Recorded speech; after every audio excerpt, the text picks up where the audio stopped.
Olá pessoal do Instituto Chama Viva, mais uma vez aqui para mais uma aula. Eu sou Gabriel Leão Ferreira, professor de Teologia, seminarista e expositor bíblico. Estamos aqui para a segunda aula de Ética Cristã.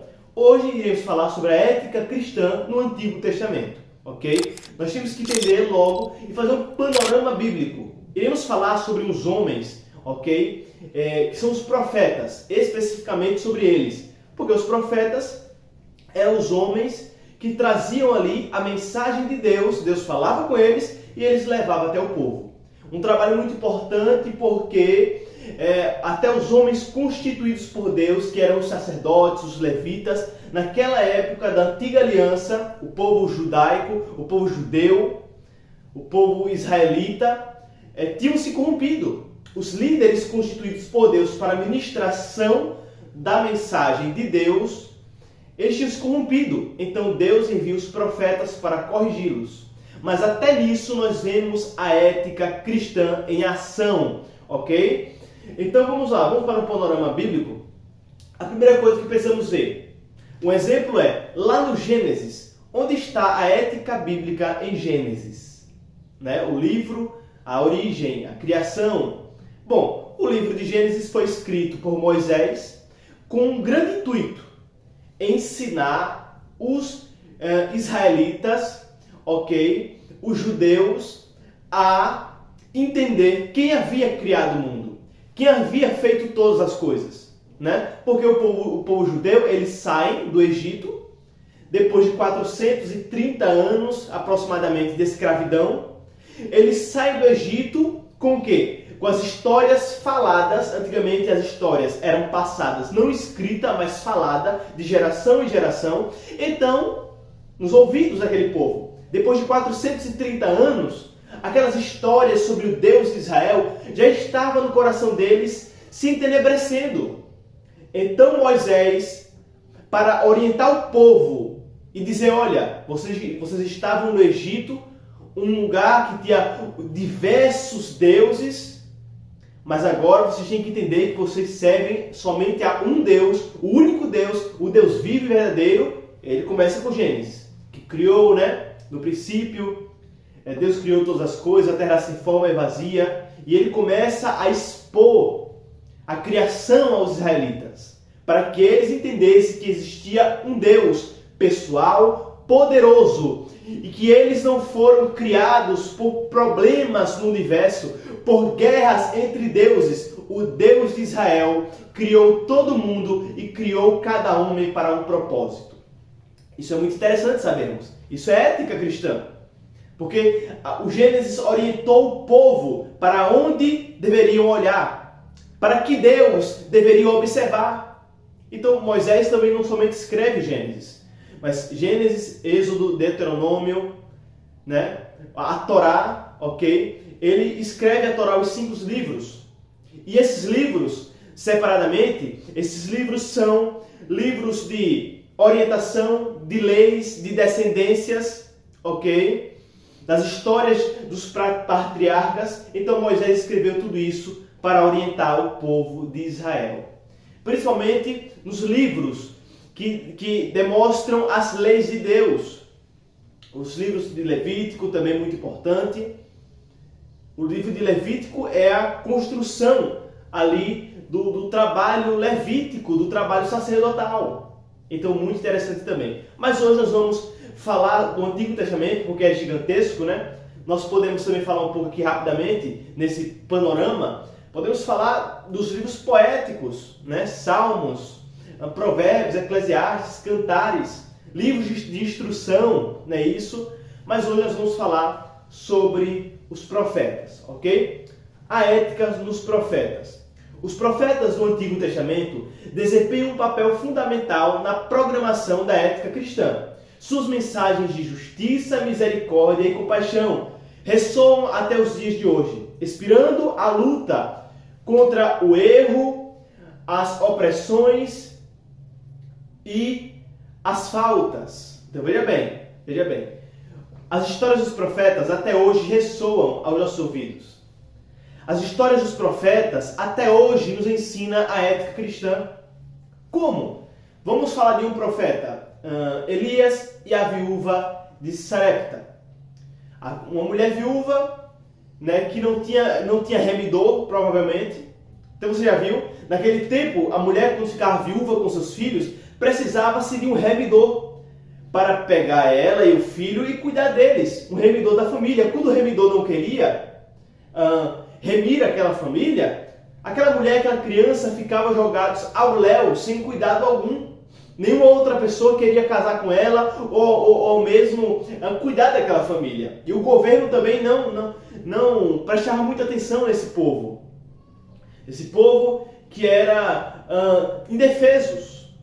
Então, aquele profeta chega, aquela mulher, pede, Deus envia ele até ela, né? Ele pede pão, ela diz, olha, estou pegando um pouco de lenha, porque o que temos em casa iremos nos alimentar e depois iremos morrer. Porque não temos mais o que se alimentar. Então, aquele profeta diz, faça o pão. E assim que ela faz, não falta-se mais azeite nem trigo para aquela mulher se alimentar com seu filho durante todo aquele período de fome e escassez. Então, o profeta foi enviado a uma mulher que, aos olhos da sociedade daquele tempo, não tinha valor algum. Isso é ética. Quando olhamos, voltando um pouco a respeito dos escritos de Moisés, nos 10 mandamentos, se você observar muito bem os 10 mandamentos, são mandamentos éticos, morais. E quando olhamos também para as inscrições, as palavras de Deus para o povo de Israel, as leis nacionais, a respeito das penas para os delinquentes, nós vemos a ética. Naquele tempo, não se havia muita ética. Naquele tempo, se uma pessoa assassinasse, ou melhor, uma mulher estivesse gestante e alguém, por raiva ou por descuido, ferisse a mulher e viesse assim ceifar a criança que no ventre estava daquela mulher, ficava por isso mesmo. Mas o Senhor, o nosso Deus, disse naquele tempo para o povo de Israel, se alguém ferir uma mulher e ela perder a sua criança, e ele ferir por vontade própria, a vida dele será dada pela da criança, então ele pagará pelo seu crime. Porque Deus ensinou essa ética, essas leis morais e civis para o povo de Israel? Eles estavam saindo do Egito com uma cultura totalmente diferente. Uma nação, quase 3 milhões de pessoas sendo libertas, indo ao deserto, sem leis, sem entendimento. Então Deus chega com a ética, com o ensino moral, civil, intelectual para aquele povo, para orientá-los a como viver uma vida de temor diante dele e de muitos livramentos. E de muita paz entre o povo, pelas suas leis constituídas. Então, os profetas eram assim, eles exerciam o caráter de Deus, como aprendemos na aula passada, que o caráter de Deus é o firme fundamento para a ética cristã e as escrituras, ok? Então, os profetas eram excepcionais nisso. Vamos mais. O papel dos profetas no Antigo Testamento. Os profetas eram vozes proféticas que denunciavam as injustiças sociais que aconteciam naquele tempo e clamavam por uma sociedade mais justa e compassiva, né? Eles desafiavam os líderes governamentais com equidade e se preocupavam com os mais vulneráveis. Um profeta do Novo Testamento. Nós iremos falar isso, ok? Na terceira aula nossa, que será a respeito do Novo Testamento. Mas havia homens que iam diante de reis, como José do Egito. O rei estava atormentado pelos seus sonhos. E ele pergunta, ele é levado até a presença do faraó, né, porque havia interpretado 2 sonhos na prisão e aconteceu. Então é levado até diante do faraó e o faraó pergunta, e aí, qual é a explicação? Você tem a revelação? Ele diz, não, eu não, mas Deus tem essa revelação. E ele ali consegue orientar o rei do Egito a como governar o Egito. Ele falou, vai ter 7 anos de fome, ou melhor, 7 anos de fartura e 7 anos de fome. E ele diz, então eu vou lhe dar um conselho agora. Olha só, pega esses 7 anos de bonança, guarda, para suprir os 7 anos de escassez. Procure entre você homem sábio que possa fazer isso. E o rei do Egito olha assim, não encontra ninguém e diz: quem eu posso encontrar como você, José, para fazer esse trabalho? Então, a ética cristã foi tão poderosa na vida de José que ele pôde governar toda uma nação e suprir outras nações que estavam padecendo de fome nos 7 anos de fome, porque ele soube governamentar nos 7 anos de fartura. Então veja bem a importância disso. O que mais? A mensagem da justiça e misericórdia. Temos que ter o seguinte: a ética cristã, ela nos leva a atos de justiça. Isso que é social, isso que é familiar, isso que é ministerial. A ética cristã nos mostra pelos profetas que a justiça é o único meio de tudo ir muito bem. Se é na sociedade, uma sociedade justa leva a sociedade adiante. Se é na política, uma política justa leva a política adiante, a nação adiante. Se é na família, uma família justa leva-se a geração em geração adiante.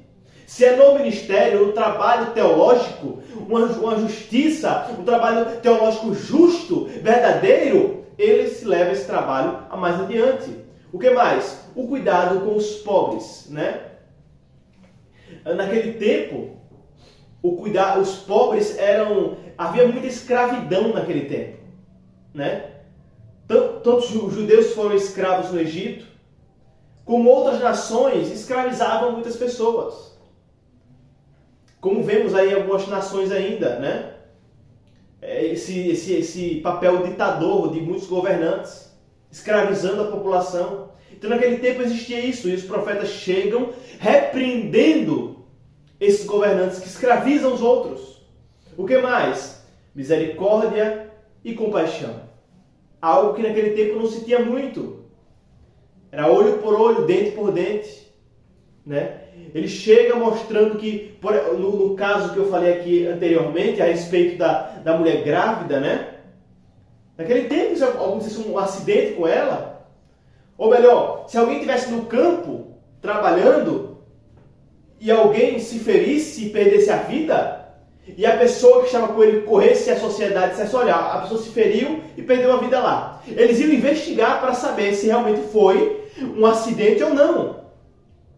Ok? Isso é as leis justas do Antigo Testamento, a ética do Antigo Testamento, que funcionou muito bem. Que fez de Israel a nação que é hoje.